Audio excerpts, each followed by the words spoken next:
Boa noite, amados. Antes de iniciar a mensagem, eu quero mandar um beijo para meu pai e minha mãe, que estão lá em Panambi, no Rio Grande do Sul. Eles falaram que queriam assistir hoje a minha pregação. Beijo, pai, beijo, mãe, amo vocês dois. Estou muito alegre para trazer essa palavra, porque essa mensagem, ela surgiu num processo de quebrantamento meu. E eu quero agradecer aqui a presença de Léo e Ariane, meus amigos de longa data. Quem é das antigas aí, lembra deles? Léo e Ariane, amigos do nosso coração. E como eu falei, essa mensagem, ela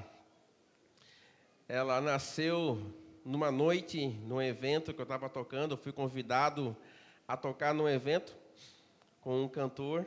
E aí me chamou de última hora e eu fui tocar. E o lugar que eu fui tocar era um lugar até meio atípico, assim, não era um lugar comum. Era num estúdio de tatuagem. E eu até achei estranho, assim, o ambiente, mas eu fui. E quando eu cheguei lá, o lugar não era muito bacana, assim, um lugar que eu não frequento, né, que eu não conheço, eu não transito por esse meio. E eu achei um lugar meio diferente, assim. E logo veio o rapaz, o anfitrião, nos receber, muito paz e amor, muito... E aí, irmão? Aquele negócio, né? E aí eu já comecei a ficar, rapaz, onde é que eu vim, velho? Por que eu disse sim para esse convite? E aí, então, nós entramos, aí tinha umas arendelas no muro, assim, uma fogueira acesa e o palco lá. Montamos o som, passamos o som e foi chegando o povo. Foi chegando a galera. E foi chegando um pessoal assim que eu não sou muito acostumado, né? Eu falei, rapaz, eu acho que eu vim no lugar errado. É eu e meus sims, né? Todo músico que me liga, negão, tem como tu tocar com a gente? Bora. Rapaz, eu entro em cada uma. A última não posso contar aqui, mas... Rapaz, mas meus convites assim eu topo e depois eu me arrependo na hora. Mas esse foi interessante porque foi um quebrar de Deus na minha vida. Por quê? Eu comecei o meu senso de julgamento estava muito aguçado. Porque eu comecei, rapaz, esse negócio aqui, daqui a pouco vamos puxar um Bob Marley, alguma coisa assim. Rapaz, esse negócio não está muito legal. E eu comecei a julgar, então, o evento. E as pessoas foram chegando, e foi chegando mais gente diferente, assim, chegando mais gente diferente. Eu falei, rapaz, esse negócio aqui não está me cheirando bem, velho. Mas começamos a apresentação, tocamos, ministramos. Foi uma benção, assim. Aí uma menina do nada, assim, me dá o violão aí que eu quero cantar. E aí ela tocou algumas músicas, a gente acompanhou ela. E depois fomos para a mesa. Uma mesa muito simples, uma mesa de madeira. Os bancos eram uns caixotes de madeira, assim. E nós sentamos ali para partilhar a mesa. Cada um trouxe um negócio para comer. E quando nós sentamos ali, então, para fazer aquela refeição, o Espírito Santo falou comigo assim, por que você achou que eu não estaria aqui? Você é melhor do que eles em quê? Rapaz, eu só sabia chorar. Eu não respondi mais nada, eu só chorava, pedindo a Deus perdão pelo meu julgamento, pedindo a Deus misericórdia da minha vida por ser tão julgador, tão crítico. E ali nasceu essa mensagem. Deus e os planos inexplicáveis. Eu achando que aquela galera alternativa, Deus não estaria lá e Deus estava lá. E foi tremendo o que aconteceu ao longo daquela noite. Pessoas sendo curadas ali, pessoas sendo transformadas, sendo libertas. Mas o Lucas, julgador, olhou a aparência. E graças ao bom Deus que ele não é assim como nós, como eu, que julga pelo que vê, julga pela aparência. Então, naquela noite, tem uns 2 meses isso, nasceu essa mensagem. Eu quero convidar você a abrir comigo a sua Bíblia, no livro de Atos, no capítulo 9, do versículo 1 até o versículo de número 9. Eu vou ler na versão da NVT, você pode acompanhar na tela. Enquanto isso, Saulo, motivado pela ânsia de matar os discípulos do Senhor, procurou o sumo sacerdote, pediu cartas para as sinagogas em Damasco, solicitando que cooperassem com a prisão de todos os seguidores do caminho, homens e mulheres que ali encontrasse, para levá-los como prisioneiros a Jerusalém. Quando se aproximava de Damasco, de repente, uma luz do céu brilhou ao seu redor. Ele caiu no chão e ouviu uma voz lhe dizer: Saulo, Saulo, por que me persegue? Quem és tu, Senhor? Perguntou Saulo. E a voz respondeu: Sou Jesus a quem você persegue. Agora levante-se e entre na cidade, onde lhe dirão o que fazer. Os homens que estavam com Saulo ficaram calados de espanto, pois ouviam a voz, mas não viam ninguém. Saulo levantou-se do chão, mas ao abrir os olhos estava cego. Então o conduziram pela mão até Damasco. Lá ele permaneceu cego por 3 dias e não comeu nem bebeu coisa alguma. Feche seus olhos para uma breve oração.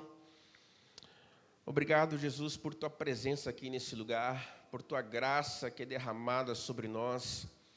E eu peço que teu Santo Espírito, assim como ministrou a mim há 2 meses atrás, ministre ao coração dos teus filhos hoje aqui, Senhor. Em nome de Jesus. Amém. Para que você possa entender, eu sei que alguns mais íntimos dos textos bíblicos já entendem o que aconteceu aqui, mas talvez tenha um e outro aqui que não esteja entendendo essa porção do texto que eu li. Então, para você entender o que eu li, você precisa conhecer um pouquinho de Paulo. Então, eu vou trazer um pequeno contexto aqui para você entender quem é Paulo, quem é esse Saulo aqui de Atos capítulo 9. Esse Saulo, ele vai aparecer nos escritos bíblicos lá no finalzinho do capítulo 7 do livro de Atos. Final do capítulo 7, início do capítulo 8, na morte de Estevão. Saulo estava lá. Então, abra comigo, Atos capítulo 7, versículo 58 até o versículo de número 60, e depois no capítulo 8. E aí o versículo 1 e versículo 3. Diz assim, Atos 7, 58. Arrastaram, isso foi Estevão, para fora da cidade e começaram a apedrejá-lo. Seus acusadores tiraram os mantos e os deixaram aos pés de um jovem chamado Saulo. Enquanto atiravam as pedras, Estevão orou: Senhor Jesus, recebe meu espírito. Então caiu de joelhos e gritou: Senhor, não os culpes por esse pecado. E com isso adormeceu. Agora capítulo 8, versículo 1 e versículo 3. E Saulo concordou inteiramente com a morte de Estevão. Uma grande onda de perseguição começou naquele dia e varreu a igreja de Jerusalém. Todos eles, com exceção dos apóstolos, foram dispersos pelas regiões da Judéia e de Samaria. Saulo, porém, procurava destruir a igreja. Ia de casa em casa, arrastava para fora homens e mulheres e os lançava na prisão. Então aí tu já tem mais ou menos uma identidade de quem era esse camarada. Paulo, ou Saulo aqui, ele não era boa coisa para a igreja, para os do caminho, porque ele era um judeu, e ele era um praticante da lei judaica. E eu mostro isso a você, para a gente entender, então, da onde surge, né, qual é a origem de Paulo. Filipenses capítulo 3, Filipenses 3, versículo 4 até o versículo 6. Olha que negócio interessante. Aí é Paulo já convertido, já transformado, falando do seu currículo passado. Ainda que se outros pensam ter motivos para confiar nos próprios esforços, eu teria ainda mais. Olha só, fui circuncidado com 8 dias de vida. Sou israelita de nascimento, da tribo de Benjamim, um verdadeiro hebreu. Era membro dos fariseus, extremamente obediente à lei judaica. Era tão zeloso que perseguia a igreja, e quanto à justiça, cumpria a lei com todo rigor. Então está aí o DNA, o currículo de Paulo. Ele não era qualquer pessoa. E aí, para você conseguir entender esse texto de Filipenses, tem algumas coisas interessantes. Quando ele fala assim, fui circuncidado ao 8º dia, significa que ele vem de uma família que seguia à risca a lei. Porque na lei judaica, o menino ele era apresentado ao 8º dia e circuncidado. Jesus foi apresentado também ao 8º dia. E aí Paulo, ele foi apresentado também e foi circuncidado. Então, seus pais vêm de uma origem hebraica e eles obedeciam a lei. Então, ele desde o nascimento era um camarada que seguia fielmente o judaísmo. Ele fala assim, um israelita de nascimento, da tribo de Benjamim. Então, ele era hebreu dos hebreus. Então, assim, ele não tinha uma mistura de sangue, não. A mãe era egípcia e o pai hebreu. Não, não tinha isso. Pai e mãe eram hebreus. O zelo dele pela lei era tão rigoroso, era tão forte, que ele tornou-se perseguidor da igreja. Então, assim, ele era um judeu praticante da lei judaica. Ele praticava, ele não tinha meio termo, então ele executava tudo que a lei dizia. Ao ponto de se tornar, então, um perseguidor. Não, qualquer coisa que se opõe ao judaísmo tem que morrer. Qualquer coisa que se levante contra o que eu acredito tem que ser extirpado. Era assim que Paulo pensava. E ele fala assim, quanto à justiça em relação à lei, significa o quê? Que Paulo, ele era tão obediente à lei, que todos os benefícios que a lei poderia promover, Paulo recebia. De tão irrepreensível que esse homem era, segundo a lei judaica. Então, esse é o Paulo que nós encontramos em Atos, capítulo 9. Um religioso extremamente fervoroso e muito fiel à lei judaica. Esse é o Paulo, então, um homem que por amor, ou até posso dizer uma paixão cega pela sua religião, ele se torna um assassino, ele se torna uma pessoa violenta, ele se torna um perseguidor. Ele não tem piedade. Então, é esse Paulo que tem um plano, e ele quer executar isso não só em Jerusalém, mas todos que estão no caminho, e por onde ele fosse passar, ele queria prender as pessoas. E aí, então, nós chegamos no capítulo 9. E aqui eu quero começar a destrinchar a administração, eu vou dividir ela em 3 partes, para que você consiga compreender a minha linha de raciocínio e aonde eu quero chegar nessa noite. Eu tenho um objetivo e quero atingi-lo com essa mensagem. E a primeira parte dessa ministração é a seguinte: Paulo tinha um plano. Paulo tinha um plano.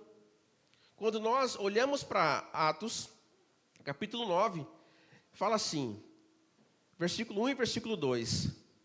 Enquanto isso, Saulo, motivado pela ânsia de matar os discípulos do Senhor, procurou o sumo sacerdote, pediu cartas para as sinagogas em Damasco, solicitando que cooperassem com a prisão de todos os seguidores do caminho, homens e mulheres que ali encontrasse, para levá-los como prisioneiros a Jerusalém. Paulo tinha um plano. Paulo tinha um propósito. E é bem verdade que muitos de nós somos motivados por ideologias, somos motivados pelo dinheiro, somos motivados pelo ódio, assim como foi com Paulo. Às vezes somos motivados por uma catástrofe, por uma perda, vários motivos. Assim como Paulo tinha um motivo, ele queria defender a sua crença. E não importasse o preço que precisava pagar, quantos precisasse matar, ele iria fazer. Então ele quer ir para Damasco, ele pede lá as cartas, pede autorização, para que tudo aquilo que ele fosse fazer, fosse estar, tipo assim, sob cobertura. Não, velho, eu estou fazendo, eu estou prendendo, eu estou espancando, eu estou batendo, eu estou matando, mas, eu tenho autorização para tal. E muitos, como Paulo, vivem motivados pelo ódio, pelo desejo de vingança, a vontade de fazer justiça pelas próprias mãos, é uma motivação. Mas deixa eu falar um negócio interessante para você. Deus está olhando para os planos de cada um de nós. Tudo o que intentamos em fazer, tudo o que estamos fazendo, não estão ocultos aos olhos do Senhor a verdadeira motivação pela qual fazemos. Tudo que nós fazemos, seja abraçar, seja suprir, seja cuidar, Deus está vendo a real motivação do nosso coração. Seja ignorar alguém, seja passar e virar a cara, Deus sabe por que você fez aquilo. Provérbios capítulo 3, versículo 15 diz assim: os olhos do Senhor estão em todo lugar, observam tanto os maus como os bons. Hebreus capítulo 4, versículo 12 e versículo 13. Hebreus 4, 12 e 13 diz assim, pois a palavra de Deus é viva e poderosa, é mais cortante que qualquer espada de dois gumes, penetrando entre a alma e o espírito, entre a junta e a medula, e trazendo luz até os pensamentos e desejos mais íntimos.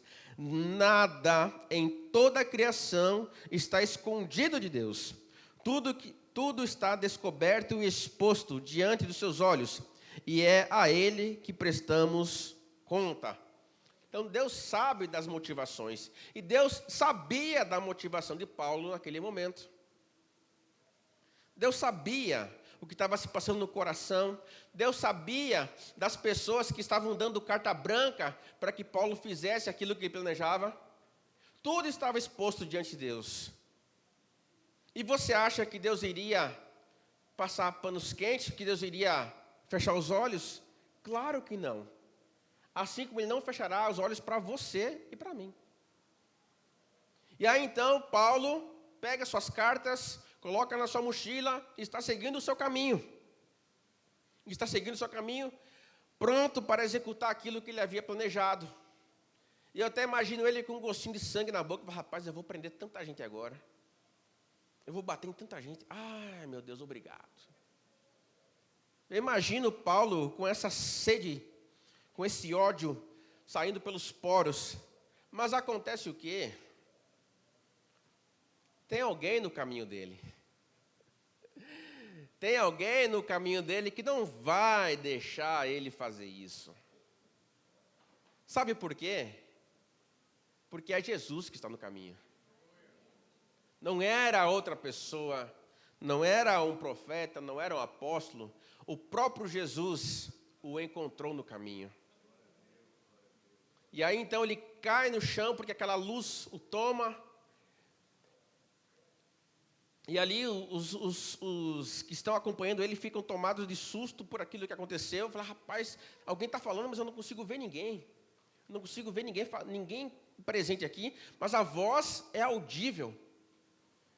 E aí então ele pergunta, Senhor, quem és tu? Eu sou Jesus, a quem você persegue. E aí então Jesus dá o comando para ele, você vai para a cidade. Eles vão guiar você e fique lá. E Paulo então ele é guiado pela mão.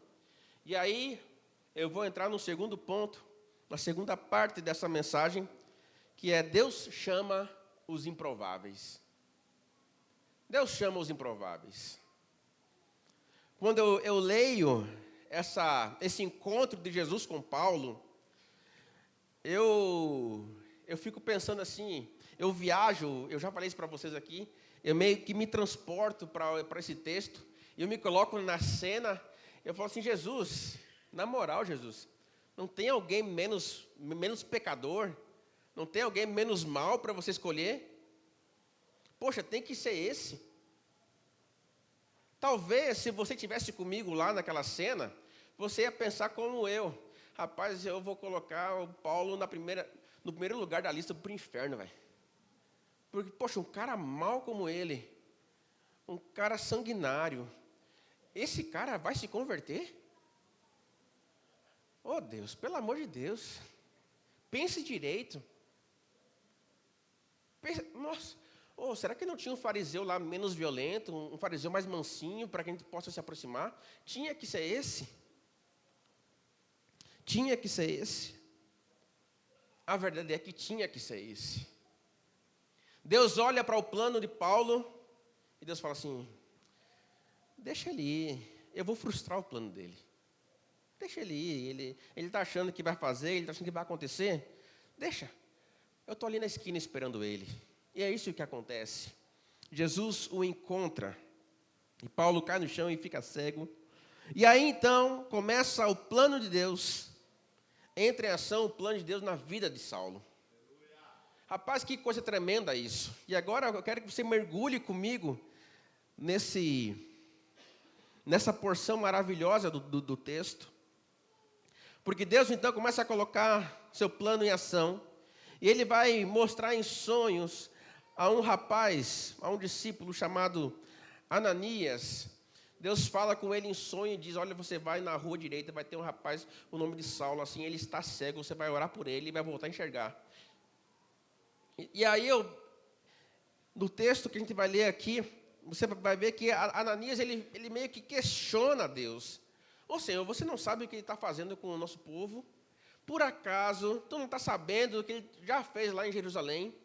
E está vindo para cá, Senhor, tu não sabe... Ô Senhor, tu não sabe a motivação dele não, é? E tu vai mandar eu, Senhor. Ô Pai, tem misericórdia de mim. Livra de mim esse cálice. Mas o Senhor diz: não, você vai sim. Você vai sim. Deus chama os improváveis. Deus escolhe. E eu até brinco às vezes com alguns discípulos, mas, rapaz, Deus tem prazer em contrariar a lógica humana. Deus tem prazer em fazer aquilo que às vezes os humanos condenam, é aquilo que os humanos não acreditam. Mas tem um texto que explica isso. 1 Coríntios, capítulo 1, versículo 25, diz assim, ó: pois a loucura de Deus é mais sábia que a sabedoria humana, e a fraqueza de Deus é mais forte que a força humana. Lembrem-se, irmãos, de que poucos de vocês eram sábios aos olhos do mundo, ou poderosos, ou ricos, quando foram chamados. Pelo contrário, Deus escolheu as coisas que o mundo considera loucura, para envergonhar os sábios, assim como escolheu as coisas fracas para envergonhar as poderosas. Deus escolheu as coisas desprezadas pelo mundo, tidas como insignificantes, e as usou para reduzir a nada aquilo que o mundo considera importante. Portanto, ninguém jamais se glorie na presença de Deus. Foi por iniciativa de Deus que vocês estão em Cristo Jesus, que se tornou a sabedoria de Deus em nosso favor, nos declarou justos diante de Deus, nos santificou e nos libertou do pecado. Então, Deus gosta de fazer isso com a gente. Assim como fez comigo há 2 meses atrás. E tem 2 personagens aqui que eu quero citar para você como exemplo de pessoas improváveis. Você vai lembrar de Pedro e João, quando eles estão subindo ao templo para orar, e eles encontram um paralítico que está ali à porta do templo para pedir esmolas. E aí os apóstolos olham para ele assim: ô irmão, levanta aí, olha para mim. Olha, eu não tenho dinheiro, não tenho ouro, não tenho prata, está vazio aqui, mas o que eu tenho eu dou a você. Em nome de Jesus, levanta e anda. E é isso que acontece. Aquele paralítico, então, passou a andar, deu um salto, saiu do chão e começou a andar. Isso incomodou os fariseus, então eles chamam Pedro e João para entender o que tinha acontecido. Rapaz, o que esses caras estão fazendo? É magia? O que é que eles têm aí? Mas aí, quando eu leio Atos, capítulo 4, versículo 13, diz assim, ó: quando os membros do conselho viram a coragem de Pedro e João, ficaram admirados, pois perceberam que eram homens comuns, sem instrução religiosa formal. Reconheceram também que eles haviam estado com Jesus. Aos olhos daqueles mestres, poxa, quem era Pedro? Quem era João? Aos olhos daqueles homens, que importância tinham aqueles dois rapazes? Mas eles viram que tinha algo diferente na vida deles. E esse algo diferente tinha um nome: Jesus. Pessoas comuns. Mas esse Pedro e esse João, você lembra quando eles foram chamados para andar com Jesus? O que eles eram? Eram pescadores. Estavam consertando redes. Estavam trabalhando com o pai. Estavam lá fedendo peixe. Foi assim que Jesus os encontrou. Jesus não foi buscá-los no escritório. Jesus não foi buscá-los em uma mansão. Jesus foi na beira do mar. Foi lá, viu os meninos ali, trabalhando, suando, tirando escama. Pronto, é vocês dois que eu quero. Andou mais uns 2 metros. Vocês dois também, vem comigo. Pegou pessoas iletradas. Algumas versões falam que eles eram homens iletrados, mas eram cheios do Espírito. Deus chama os improváveis.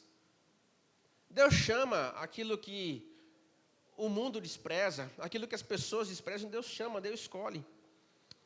E Paulo, ele era esse improvável, quase que impossível. Fica até difícil de achar que ele pudesse se converter. Eu não sei se você já teve a oportunidade de conversar com pessoas resistentes ao Evangelho, de você conversar, insistir, falar, mostrar o amor de Deus, e ainda assim essa pessoa resistir, ainda assim essa pessoa te atacar, ainda assim a pessoa lhe ofender. Esse era Paulo. Esse era Paulo. Era um improvável bem difícil. E aí você pode me perguntar assim, mas Lucas,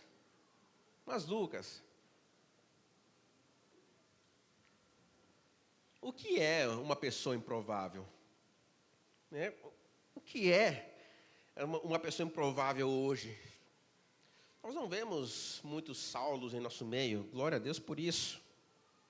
Mas talvez você seja uma pessoa que pense que Deus esqueceu de ti. Talvez você seja uma pessoa que olha para a sua história, olha para o seu passado e não consegue ver Deus. Aonde estava Deus quando eu perdi a minha mãe? Aonde estava Deus quando eu perdi a minha família? Aonde estava Deus quando eu perdi o meu casamento? Aonde estava Deus quando a minha esposa me abandonou? Aonde estava Deus quando o meu marido me trocou por uma mais nova? Aonde estava Deus quando os meus filhos, quando eu estava doente, meus filhos me abandonaram? Esses são os improváveis. Nós começamos a questionar, rapaz, se Deus existe, por que eu sofri tanto? Se Deus é tão bom, por que tanta desgraça acompanhou a minha vida? Hoje eu estou vivo pela... Olha, eu nem sei qual a razão de tanta coisa que eu sofri, já era para eu ter morrido. Deus está falando com você, Deus está chamando você, que pensa assim. Pessoas que olham para o seu passado e falam assim, rapaz, eu já errei demais, eu já aprontei demais, eu já vacilei demais. Rapaz, para mim não tem jeito não, velho. Para mim não tem chance não, velho. Olha, eu já errei tanto que, rapaz, é impossível Deus ainda olhar para mim e ter misericórdia da minha vida. Esse é um improvável. Ou você olha para a tua decisão errada tomada 10, 15, 20 anos atrás, um aborto realizado, um crime realizado, uma traição realizada, e você olha assim, rapaz, isso aí é um pecado imperdoável. Rapaz, nunca que Deus vai aceitar um cara ou uma mulher como eu. Nossa, o que eu já fiz, se eu fosse... Não dá nem para pronunciar o que eu já fiz de errado. Então, como Deus pode amar alguém assim como eu? Como pode Deus se importar com alguém que praticou tanta maldade? Talvez você se encaixe num desses personagens que eu falei, e talvez você já tenha se convertido, mas ainda tem pessoas na sua família que que questionam: rapaz, ela se converteu? Ela se converteu, bebeu tudo que tinha, foi todas as micaretas que existia. Olha, era chicleteira fiel, agora está indo para a igreja. Conta outra. Oxe, ele traía a esposa adoidado. Oxe, só chegar em casa caindo de bêbado, está indo para a igreja. Aí ele está atrás de outra mulher. E a igreja está cheia de mulher. Ele está indo lá para casa disso. Isso acontece. Pessoas se convertem, mas o passado foi tão difícil que as pessoas em volta custam acreditar numa mudança, numa transformação. Mas deixa eu falar para você que Jesus não olha para mim, para você, como as pessoas olham. Porque Ele nos olha além. Ele nos vê transformados. Porque é Ele que transforma. E aí eu tenho uma boa notícia para você. Aí eu tenho uma coisa boa para te falar hoje. Que os planos de Deus são os melhores. O plano de Deus é o melhor para a sua vida. Recentemente, Niles trouxe aqui no Macro uma ministração poderosa sobre os planos de Deus. Você pode procurar depois no YouTube para assistir essa ministração. E aí, então, nós voltamos os nossos olhos para Atos capítulo 9. Mas agora nós vamos um pouco adiante. Atos capítulo 9, do verso 10 em diante. Olha só. Havia em Damasco um discípulo chamado Ananias. Já citei anteriormente. O Senhor o chamou numa visão. Ananias, sim, Senhor, respondeu ele. O Senhor disse: vá à rua direita, à casa de Judas. Ao chegar, pergunte por um homem de Tarso chamado Saulo. Ele está orando neste momento.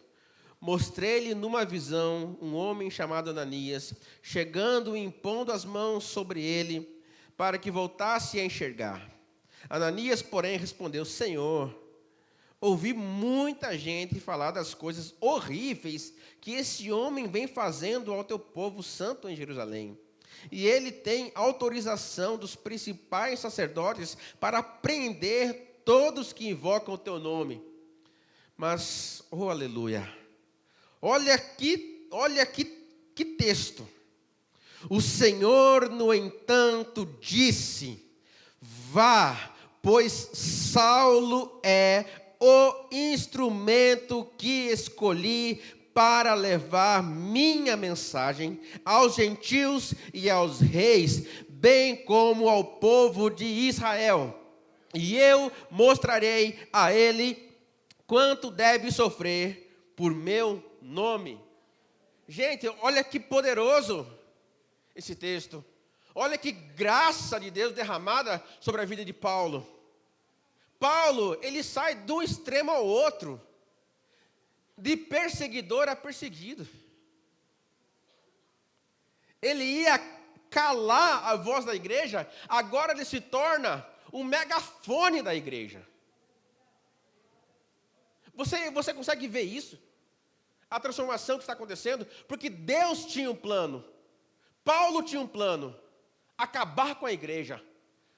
Jesus, bobinho. O meu plano é maior do que o teu, filho. Você quer acabar com a igreja? Mas você nem sabe, eu vou usar você para aumentar ela. Ai, esse Deus gracioso. Paulo, sério que você quer aprender? Bom, tá, eu vou deixar você aprender uns 20, 30, mas você vai pregar para uma multidão, viu? Você vai pregar aí, e não só aqui em Damasco, tu vai pregar aí, ó. Tu vai viajar à Europa, tu vai viajar a parte da Ásia, a parte da África também, viu? Você vai dar um bom rolezinho aí antes de morrer. Esse era o plano. Esse era o plano de Deus para a vida de Paulo. Transformá-lo num pregador, num anunciador. Um camarada que viajou milhares de quilômetros para anunciar, plantou tantas igrejas, fez tantos discípulos. Que coisa poderosa. Mas o caminho inicial era para matar. Lá no começo, a ideia dele era exterminar a igreja. Mas agora ele se torna um pai da igreja. Quantas pessoas foram salvas pela mensagem anunciada pelo apóstolo Paulo? Quantas casas foram enchidas pelo Espírito por causa da presença do apóstolo Paulo? Levando o amor de Deus. Paulo se tornou um instrumento nas mãos de Deus. E quando nós olhamos as suas epístolas, as suas cartas às igrejas, isso fica muito evidente, fica muito claro. Ele cumpriu o seu propósito. Ele cumpriu o plano de Deus. Você vê que aquilo que ele planejava antes já não existe mais. E aí eu quero ler com você Filipenses 3, capítulo 7. Não, 3, versículo 7. Diz assim: pensava que essas coisas eram valiosas, lá do currículo dele, que a gente leu lá no começo. Mas agora as considero insignificantes por causa de Cristo. Sim, todas as outras coisas são insignificantes comparadas ao ganho inestimável de conhecer a Cristo Jesus, meu Senhor. Por causa dele, deixei de lado todas as coisas e as considero menos que lixo, a fim de poder ganhar a Cristo. E nele ser encontrado. Não conto mais com minha própria justiça, que vem da obediência à lei, mas sim com a justiça que vem pela fé em Cristo. Pois é com base na fé que Deus nos declara justos. Quero conhecer a Cristo e experimentar o grande poder que nos ressuscitou. Quero sofrer com Ele, participando da sua morte, para de alguma forma alcançar a ressurreição dos mortos. Mas não para por aí. Olha o versículo 12. Não estou dizendo que já obtive tudo, que já alcancei a perfeição, mas prossigo a fim de conquistar esta perfeição para a qual Cristo me conquistou. Não, irmãos, não alcancei, mas concentro todos os meus esforços nisso, esquecendo-me do passado e olhando para o que está adiante, prossigo para o final da corrida, a fim de receber o prêmio celestial para o qual Deus nos chama em Cristo Jesus. Que coisa tremenda! Paulo sabia do seu passado. Ele não tinha amnésia. Paulo sabia do que ele havia feito. O filme, Paulo, ele fala que o tal do espinho na carne eram as lembranças das pessoas que ele havia matado, né, antes de se converter. Eu não acho que isso seja verdade. Eu acho que foi mais uma invenção do cineasta. Mas é interessante essas cenas no filme, porque ele está lá preso e volta e meia volta o passado, como se viessem aquelas crianças ao encontro dele, as pessoas e tal. Mas a Bíblia não dá base para isso. A Bíblia não dá base para isso. Mas a verdade é que Paulo, ele esquece do passado. Olha, eu não vou perder tempo com o passado. Eu vou olhar para frente porque eu sei o que Deus tem para mim. Eu sei o que Deus quer da minha vida. E eu vou percorrer esse caminho. Eu vou trilhar esse caminho. Eu vou fazer o máximo, fazer tudo o que eu puder para cumprir o chamado de Deus para a minha vida. Eu já estou concluindo. Eu quero convidar meu amigo Josué, Jonatas, para fazer aquele fundo musical glorioso. Cadê PJ? Também, solinho de guitarra, muito bem-vindo agora.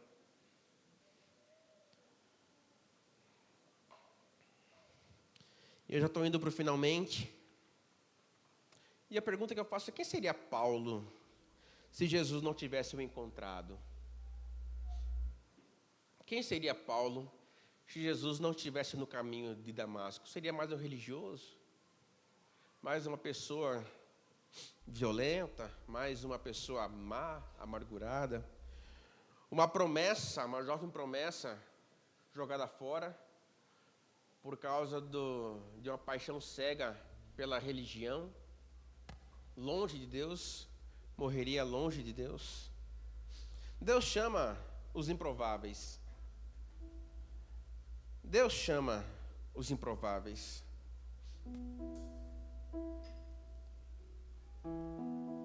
Esse que fala com vocês hoje aqui é um improvável. Eu sou um improvável. Deus me chamou. está chamando outros iguais a mim hoje. Amados, a começar pelo meu nascimento, minha mãe que está me assistindo, ela não podia ter filhos. Ela não podia engravidar. Ela tinha algum problema de saúde que não podia engravidar. E aí então ela passou-se 4 anos de casada, não engravidou, adotou a minha irmã mais velha, a Lília. E passou-se mais, então minha irmã chegou, a atenção toda para ela. E 8 anos de casado, minha mãe então ela descobre que está grávida, já com 4 meses de gestação. E aí eu cheguei.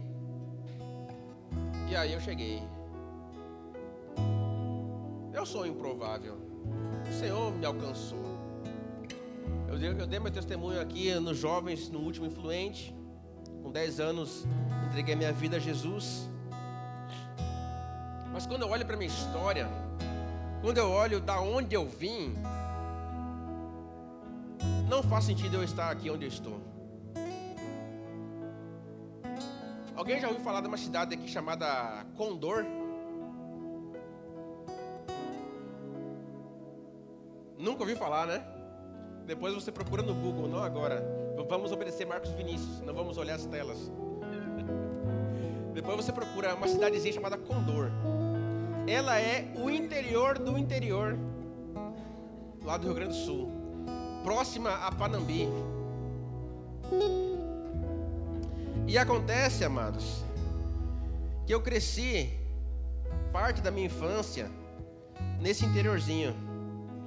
Meu pai, ele era capataz de uma fazenda onde se plantava soja e milho.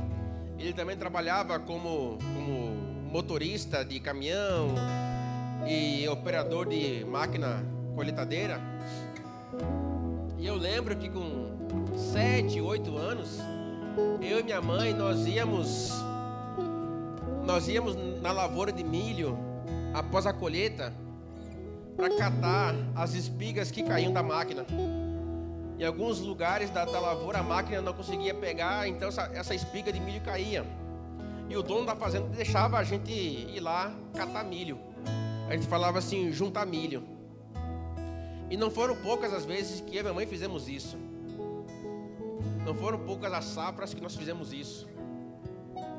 E quando eu estava olhando para essa mensagem, montando essa mensagem, eu lembrei daquela cena.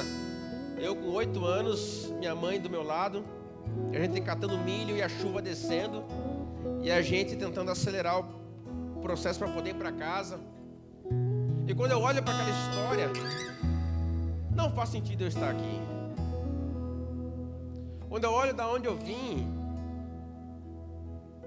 eu só posso dizer assim, só Deus. Quando eu olho da onde eu vim, eu não consigo dizer assim, meus planos deram certo. Quando eu olho da onde eu vim, eu não consigo falar assim, rapaz, valeu a pena ter planejado. Não. Tudo que eu vivo até hoje é plano de Deus. Tudo que eu vivo até hoje é plano de Deus. Tenho uma família linda, tenho uma esposa maravilhosa, tenho 2 filhas apaixonantes. Só falta um para completar o meu sonho, que é 3. Brincadeiras à parte, né? Ou não quero problemas em casa depois. Mas o que eu vivo é plano de Deus. E eu me esforço para viver esse plano, porque meu plano é estar no plano dele. O meu objetivo é estar onde Ele quer que eu esteja. Já vivi, quem sabe, quem está aqui na videira há mais tempo, de 2017 para cá, sabe do que eu estou falando, dos meus processos da luta contra a doença, contra o câncer. Eu venci porque Deus estava comigo, e continuo vencendo porque Ele está comigo. Nem a doença foi capaz de me tirar dos planos de Deus. E Deus está chamando você hoje, que se considera um improvável, que se acha indigno do amor de Deus. Eu também Durante muito tempo me achei assim. Mas o amor dele é maior do que eu penso a meu respeito. Porque o amor dele me transforma. O amor dele me cura. O amor dele coloca um bálsamo nas minhas feridas. O amor dele me traz de volta à vida. Eu quero convidar você a se colocar em pé.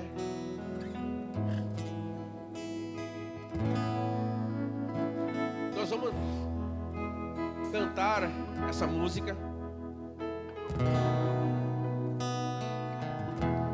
Essa música que fala muito forte ao meu e ao seu coração, porque fala da graça de Deus.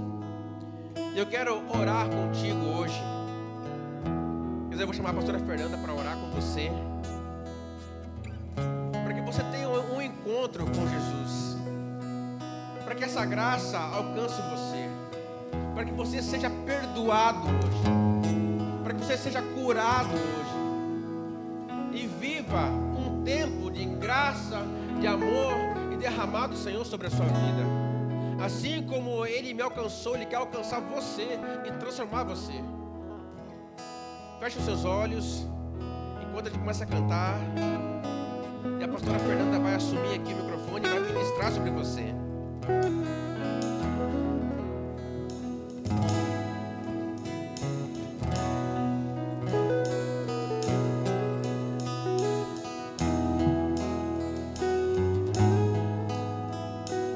Vamos cantar a essa maravilhosa graça que nos encontrou.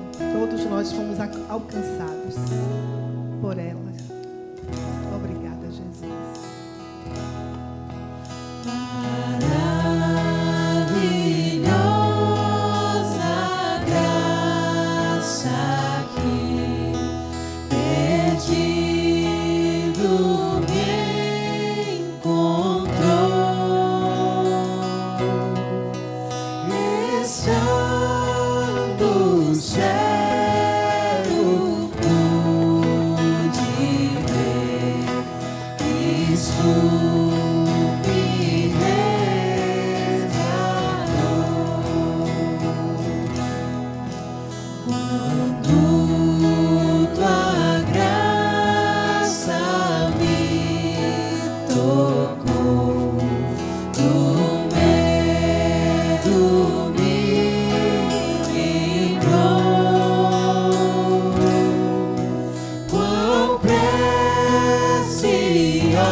Alcançou Saulo e o transformou em Paulo, o apóstolo Paulo,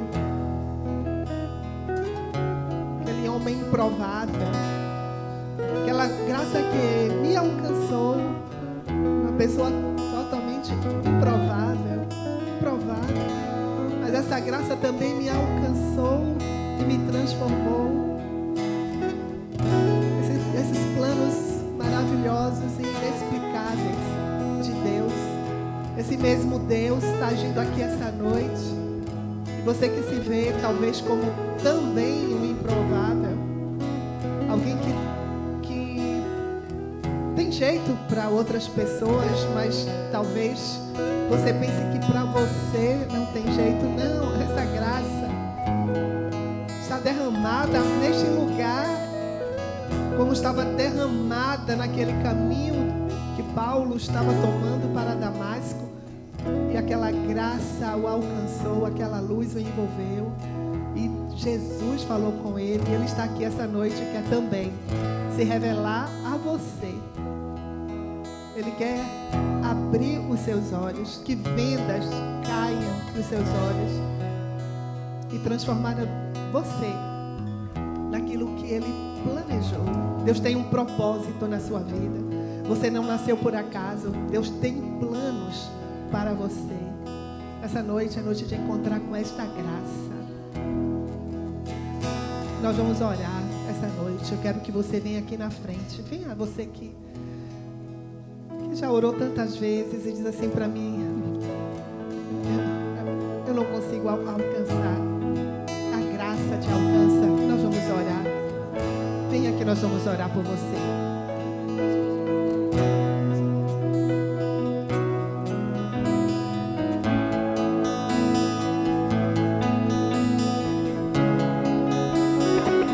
Jesus vai fazer um milagre na sua vida hoje.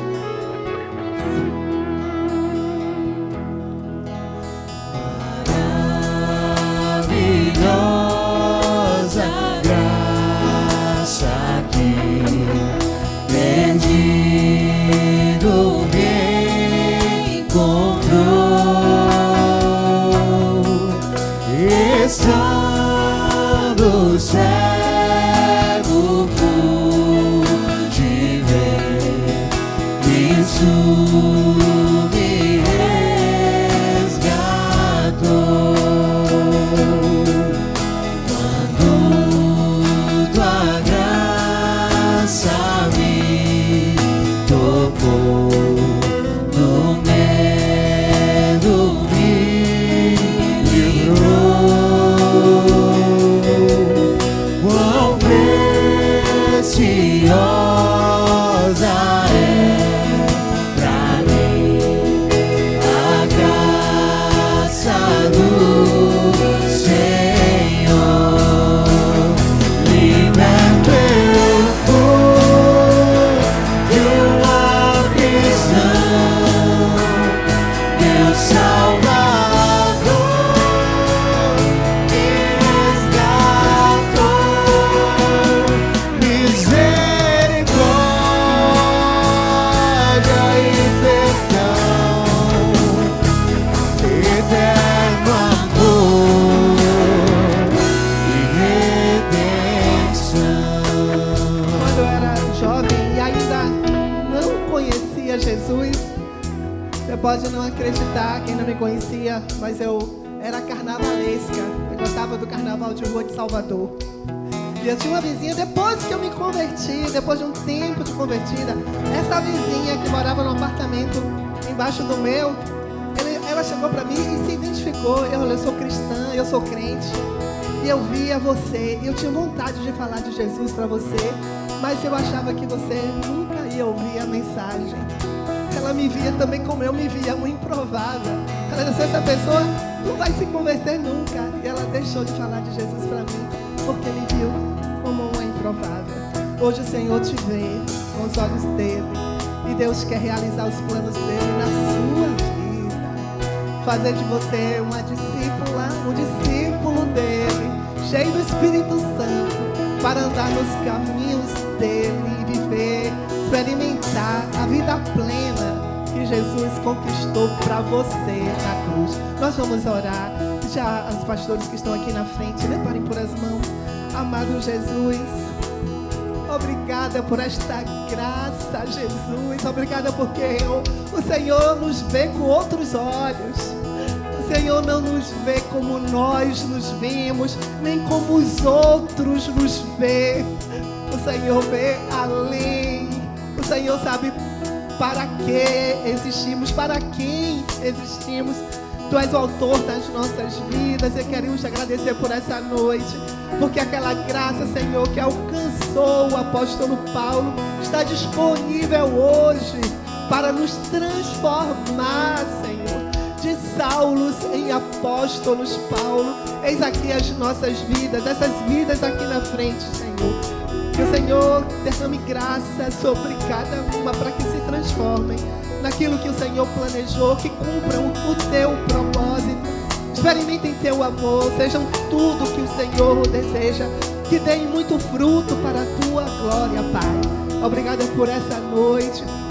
Obrigada por todos os que estão aqui presentes e que fomos alcançados por esta palavra e pelo teu Espírito Santo.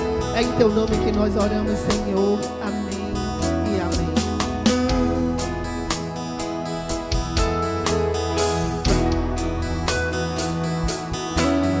Deus prometeu o melhor pra mim e nele esperarei. Escudo e você será enquanto eu viver. Liberto eu fui de uma prisão, meu Salvador me resgatou. Misericórdia e perdão, eterno amor e redenção.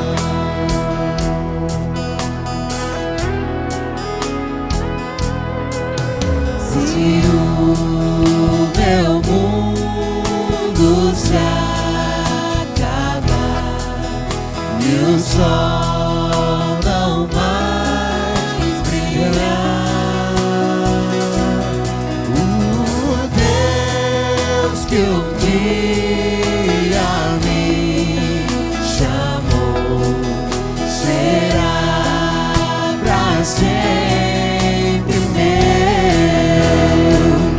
Liberto eu fui de uma prisão, meu Salvador me resgatou. Misericórdia e perdão, eterno amor e redenção. Mais uma vez, liberto. Liberto eu fui de uma prisão, meu Salvador me resgatou. Misericórdia e perdão, eterno amor